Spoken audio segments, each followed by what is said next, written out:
Hey, happy Friday. I am Meredith and I am here with our message for the 11th, 10/11 of October 2024. We're tuning into the energy atmosphere and I pulled an obscure deck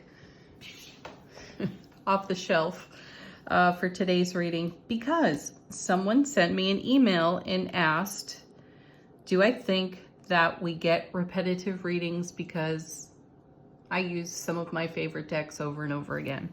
So let's find out. Pulled out a deck. I haven't done a reading with this deck in over a year. So at least a year. We'll find out, won't we? It's called the Mermaid Tarot. It's an Etsy find for those of you who will ask who created it. I think you can just search it by the Mermaid Tarot, see what you get. What do we got going on? The sun's in Libra, the moon's in Capricorn, and shifting signs into Aquarius. We got our great retrogrades happening here, of course. Let's see what's on offer to us in the energy atmosphere today. Our first card, Four of Swords. Now there's a sweetie. We're invited to relax and chill out. Though be prepared because something great is on its way in for us that is a much needed change. Okay, its consecutive card would be then the Five of Swords. So be prepared for the five. It's kind of what the four says. You're in a great situation. The foundation is stable. The mental process also stable. So we're probably very good right now with our heart-mind coherence. Not a lot of ripples on the pond, so to speak. Let's see what's next. Hey, nice. Knight of Pentacles. Take it easy. And every detail is important when you see this knight. He's definitely been around in some of our recent readings.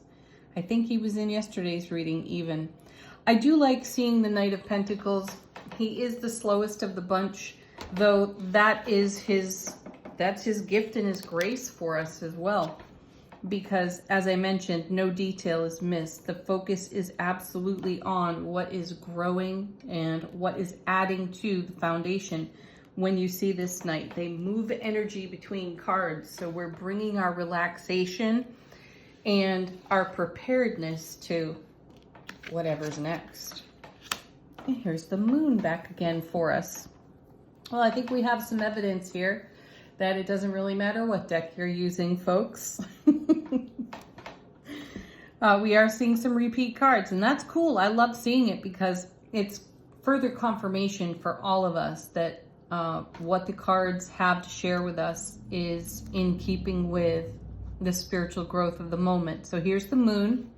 We're seeing things in a different perspective, and I feel the moon is another card where we get confirmation on how it feels to take action on the intuitive and divine guidance that we receive on the daily.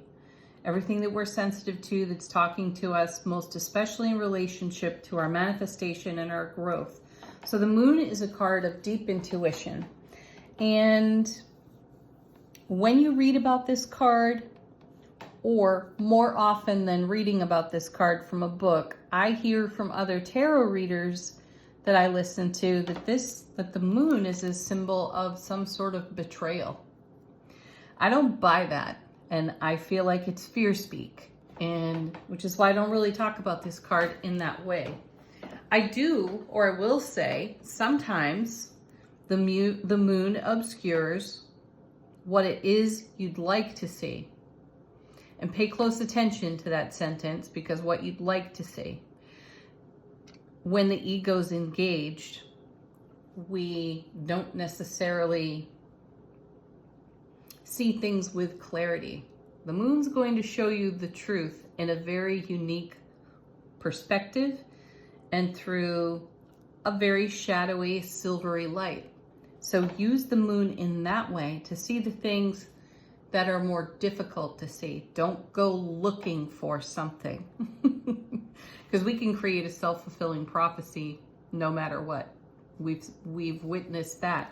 Though in just that same vein, with the ease that we're able to imagine is the same way that we can ascertain what our intuition is sharing with us, showing us, and how it's pointing us in a particular direction.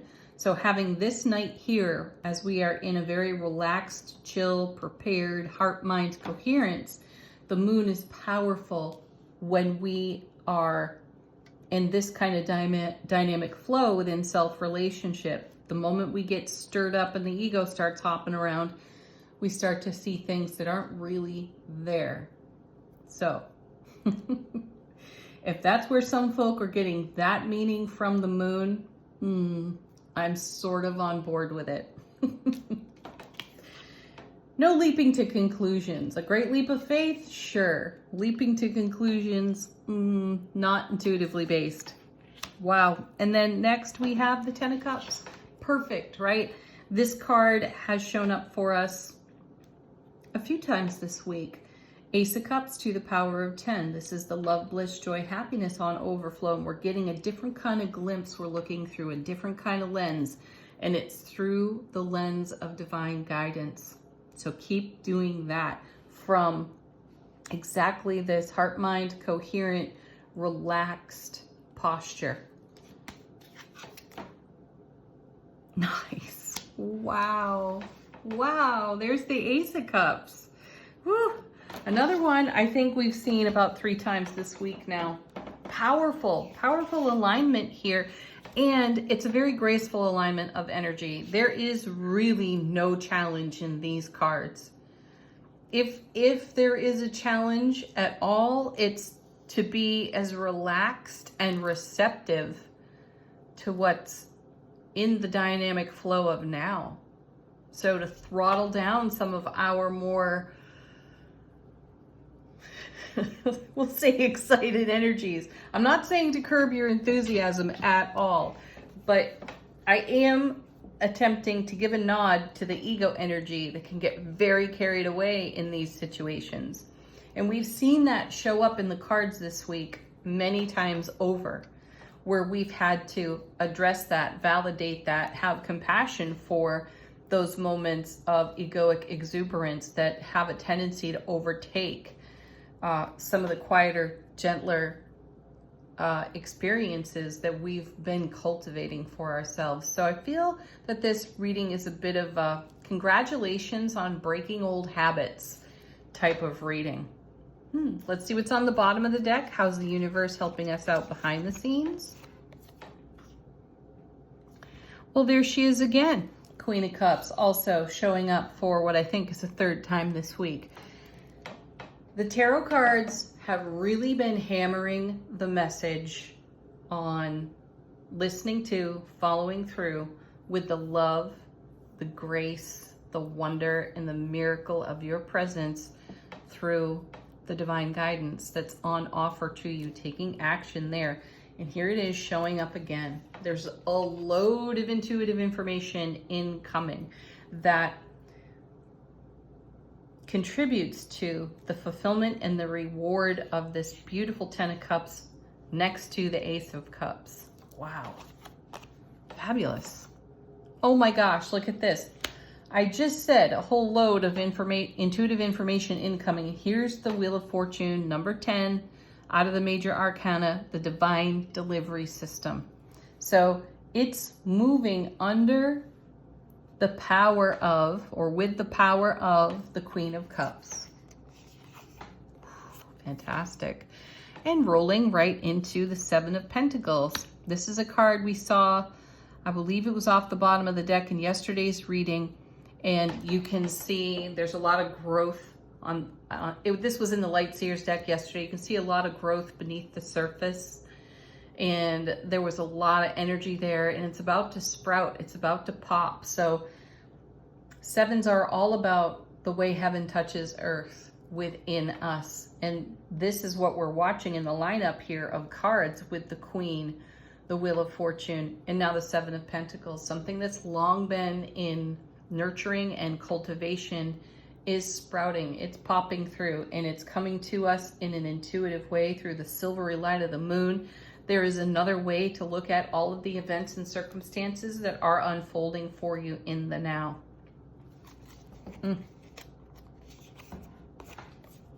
And then we have another repeat flyer. Okay, so asked and answered, right? Completely different deck, and we have a lot of repeat cards on the table, which is thrilling from my perspective, because the cards are just that consistent.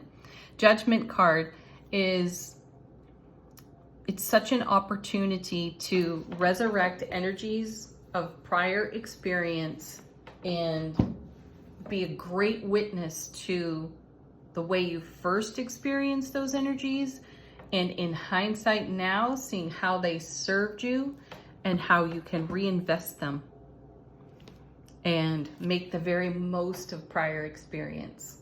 There are no failures, there are no mistakes. Nope. It's all a great learning process. And our gift is wisdom there. Angel answers, questions, queries, confirmations. Put it to this deck.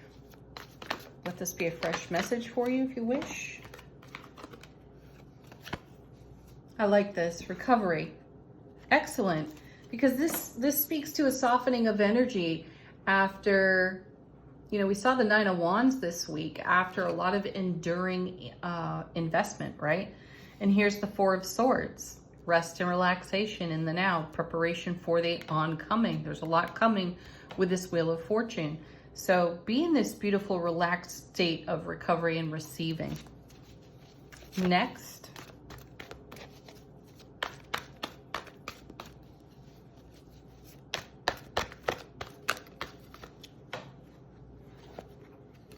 There's a whole bunch of them there. Big happy changes. Yes, please. Let go. Compromise shows up again. These three kind of came out together. So that compromise is a little bit of a negotiation that goes on between the ego and soulful presence. Meet that with compassion. And then the next one falling out is opportunity. I feel that opportunities are being laid at our feet, and there's a lot for us to consider. And there's a lot for us to consider from a new perspective, which is why the moon is here and in the center of the reading, followed by the Ten of Cups and the Ace of Cups. This is all a very big deal, and it's our relaxed attitude and our willingness to look over all the details, Knight of Pentacles, and move through those details with a level of grace, non-reaction, and joyful, happy compassion for the big changes coming our way. Final word on the reading from angels and ancestors. How is our soulful presence informing our waking consciousness? And we have the Lady. This is like the Empress. Nice. Wow. Great confirmation. Enjoy growth and reap rewards. We were talking about that here in the main body of the reading.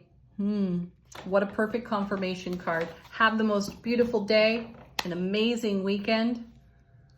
Namaste.